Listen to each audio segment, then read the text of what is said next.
International concern has mounted over a growing political crisis in the Central American nation, whose other challenges include poverty, drug gangs, and one of the world's highest murder rates. Only 8 years ago, Honduras saw a military-backed coup. "They take us for idiots and want to steal our victory," said Nasser Allah, who heads a left-right coalition.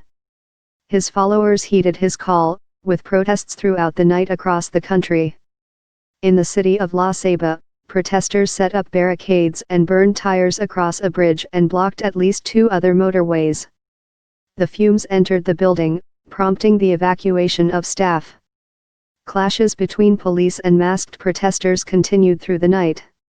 "We're going to keep protesting and won't let them steal this victory," 20-year-old university student Josue Valladera said on Thursday, as votes were being counted on the other side of a human wall of riot police. "Hernandez should respect the popular will and hand over power," Valladera said. Nasser Allah took to Twitter early Thursday to implore his followers to protest peacefully and not be provoked by Hernandez's activists. The sporadic way in which results have been published, and the reversal of Nasrallah's lead have led to allegations that Hernandez may have influenced the tribunal. The president has consolidated power in recent years and is the first president to seek a second term since a 1982 return to democracy.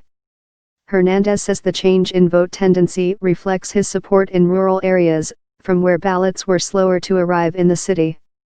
Damaging credibility. On Monday, the tribunal published more than half the results, showing Nasser Allah with a 5-point lead, but then published nothing more for 36 hours.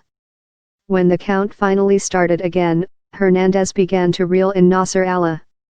The count has started and stopped ever since, with the tribunal blaming a delay Wednesday on computer glitches. On Thursday, with percent of ballots counted, the center-right Hernandez had secured percent of the vote, while Nasser Allah had percent, the tribunal said. International observers said the delays were damaging the credibility of authorities, and risked undermining the winner's legitimacy. The U.S. State Department said the tribunal should be allowed to work without interference.